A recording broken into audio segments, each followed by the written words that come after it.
The history of video games is a fascinating topic, and one that's frankly far too long to summarise in an intro to a top 10 list. Still, to chart the course by which we went from bouncing a single white pixel back and forth to enjoying the games we have today creates quite the impressive family tree of technology. But for every big name on that tree, there's a branch that ended up going nowhere. For each Sega Dreamcast, a Sega Saturn. For each PlayStation Portable, a PlayStation Vita. And for each Nintendo 64, a Philips CDI. They are the consoles that, whether good or bad, simply didn't become the success they were intended to be. Regardless of why they fell by the wayside though, it's worth remembering where these forgotten consoles came from. If only because of how dang weird some of them were. Funky designs, bizarre gimmicks, and shockingly small game libraries defined many of these consoles, and now they will finally get a bit of that spotlight they missed the first time around. I'm Peter from TripleJump, and here are 10 weird video game consoles forgotten by time. Number 10. The Neo Geo AES. Once upon a time, arcades ruled supreme in the world of gaming, and consoles simply had to try and keep up. And in those arcades, few names carried as much weight as SNK. Now mostly known for fighting games, SNK used to be a big player in the arcade scene, with a number of classics like Metal Slug to their credit. The games were so popular that people wanted to play them at home, so SNK released the Neo Geo Advanced Entertainment System, or AES, originally marketed only to video game stores for rentals, until high demand convinced them to make it available to the public. Boasting the same hardware as their arcade boards and a controller that emulated the look of an arcade joystick, the AES allowed fans to play their arcade games at home in a way that no other console could manage. The price for admission, though? $300 and that's not the price for the console, that's the price for a single game, and the actual console would set you back more than twice that amount, which SNK justified by marketing it as a luxury system. Only about 1 million units were sold worldwide, though with how much they cost, that was more than enough to turn a tidy profit. Number 9. The Gamecom. Many of you will likely be well acquainted with the name Tiger Electronics, a toy company widely associated with cheap handheld LCD games based on whatever licensed property they could get their hands on. And it turns out there's a reason they stick to games like that rather than making their own consoles. Tiger Electronics made 2 forays into the gaming console market. The first was the R-Zone, a head-mounted console that was an ill-advised competitor to the equally ill-advised Virtual Boy. The other was the Gamecom in 1997. And yes, you don't pronounce the dot, it really is just Gamecom. Considered a Game Boy for adults, the Gamecom was designed to be a cheap and lightweight device with several built-in features like a calendar and a calculator that made it something of a gaming console/PDA hybrid. The system's name was meant to advertise the fact that it boasted internet connectivity, the first handheld console to do so, and it was also the first console with a built-in touchscreen. Tiger refused to license any third-party developers for the system though, and so all Gamecom titles were developed or adapted by Tiger themselves. All 20 of them. Ultimately, the handheld failed, as it was unable to compete with Nintendo, who would go on to find much more success with their own touchscreen handheld concept. As for Tiger Electronics, well, they still did alright for themselves. After all, they created Furby. Number 8. The Hyperscan. Loot boxes are a controversial topic in the gaming industry, and the practice of locking gameplay content behind monetized randomization has been the subject of much scrutiny and even legal action. It's probably not the best idea then to make a whole console based around it, but businesses never let legal problems get in the way of a good idea, and thus the Hyperscan was released. The console's main selling point was its built-in RFID scanner that allowed it to read and write data to special cards that were released for the system, with each game having its own lineup of cards available that could be scanned in to unlock additional characters, levels, or modes. A game might have anywhere from 50 to 80 compatible cards released, and while each title came with a few included in the package, the majority of the cards were sold in randomized booster packs.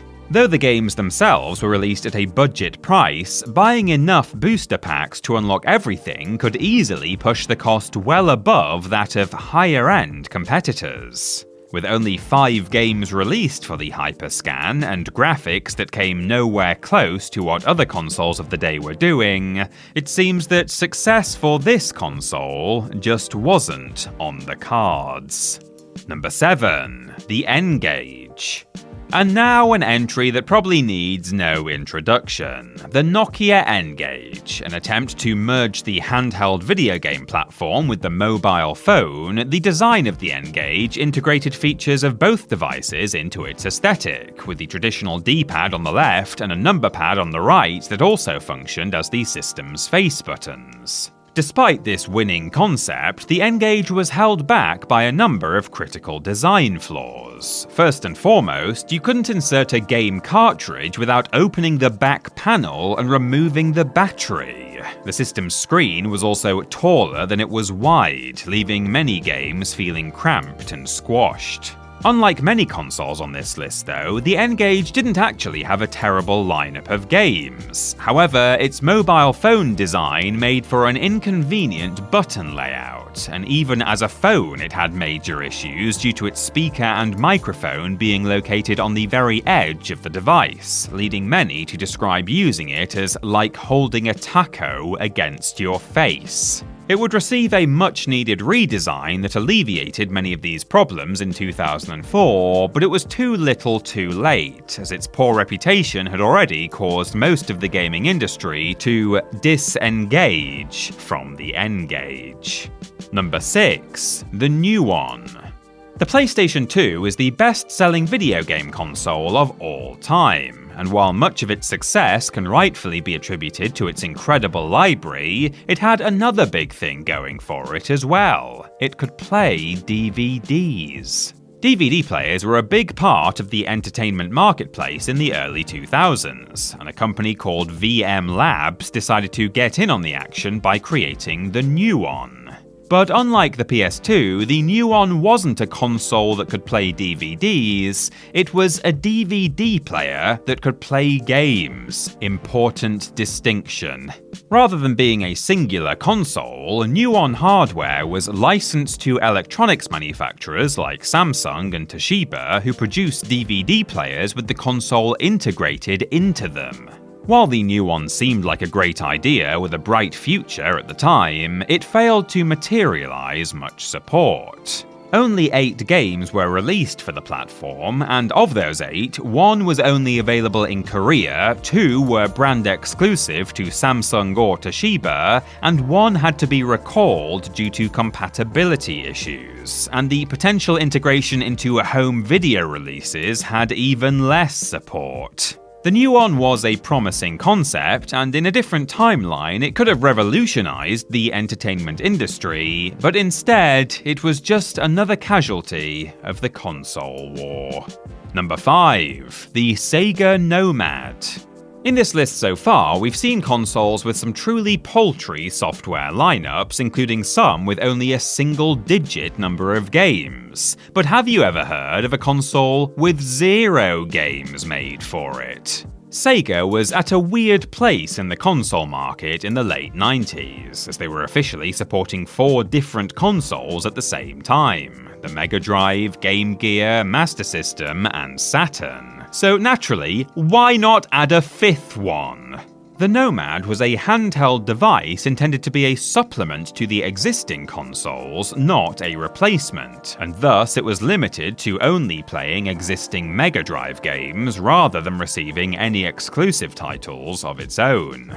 The Nomad had a few unique features, such as its ability to be hooked up to a TV, thus making it the first hybrid console decades before the Switch, but sadly, this wasn't enough to make a splash. The Mega Drive was already late in its life, and sales were slowing down. And with a limited library due to its inability to use any add-ons like the Sega CD or 32X, the Nomad failed to attract many buyers and was a commercial failure. It seems even doing what Nintendo don't won't always be enough to save you.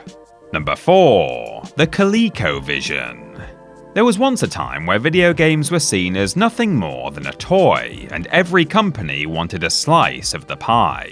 Everyone was getting in on it. Toy companies were making games, Quaker Oats was making games, and even the Connecticut Leather Company was making games. That company, better known as Coleco, would eventually release their own console in 1982 known as the ColecoVision. Designed to compete against the Atari 2600 and the Intellivision, the ColecoVision was cutting-edge technology for its era, able to better replicate the experience of games in arcades than any other console on the market. While the name may not mean much today, the ColecoVision was hugely successful and even served as a direct influence on companies like Sega and Nintendo as they took their first steps into the console world. It was the first console on which Donkey Kong was playable, and via an add-on it could even play games for the rival Atari 2600, a move that was dubiously legal at best. Despite its success though, the ColecoVision never found a worthy successor, leaving Coleco to exit the industry completely following the video game crash of 1985. That said though, it does remain an indelible, if obscure, entry in the annals of gaming history. Number 3. The Wonder Swan. While the console gaming market remains a hotly contested area, the realm of handheld gaming has long been dominated by the name of Nintendo, and one needs only to look at the sales of the Game Boy and DS systems to see it. Even so, many have made a go at it, some of them already talked about on this list. Of those who did though, few performed as well as Bandai did with the Wonder Swan.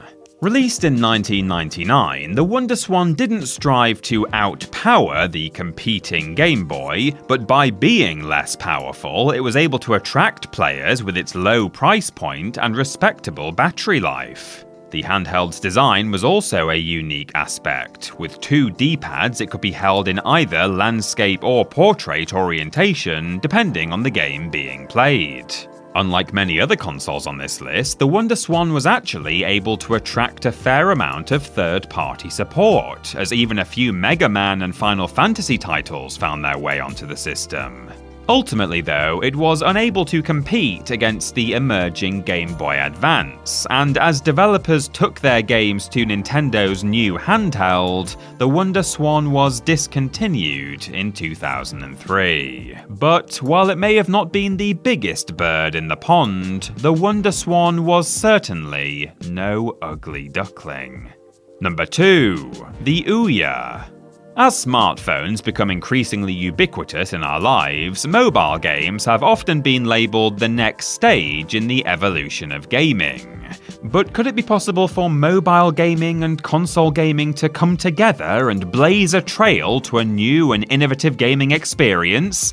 As it turns out, no, not really. The Ouya was something of a little engine that could when it first appeared as a project on Kickstarter in 2012, promising an affordable console with a digital marketplace where every game was free to play, and anybody who owned one could make their own games. These promises led the Ouya to become one of the highest funded projects in crowdfunding history.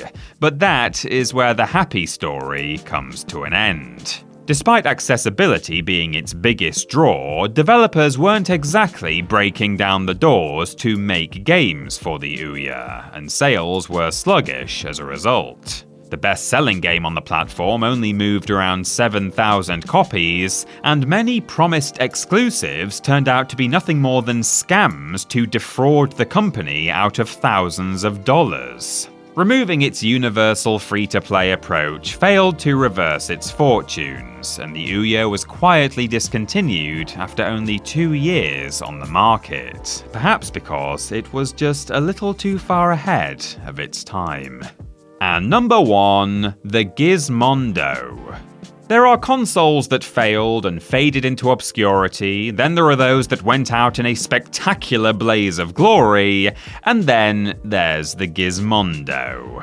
As the first and only handheld produced by Tiger Telematics, not to be confused with Tiger Electronics, the Gizmondo was announced in response to Nokia's N-Gage, which is just about the best possible beginning to a story like this. Launching in 2005, Tiger Telematics poured millions into their marketing campaign, including a star-studded celebrity launch party and a dedicated Gizmondo store in London.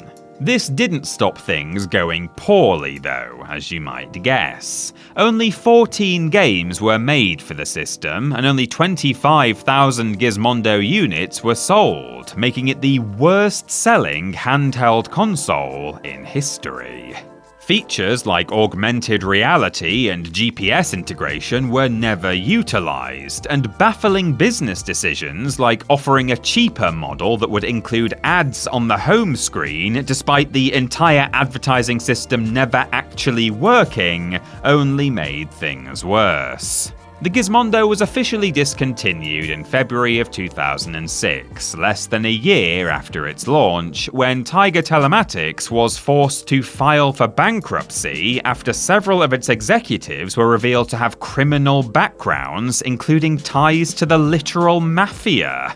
Shine on, you crazy diamonds. No one has ever done it quite as badly as the Gizmondo did.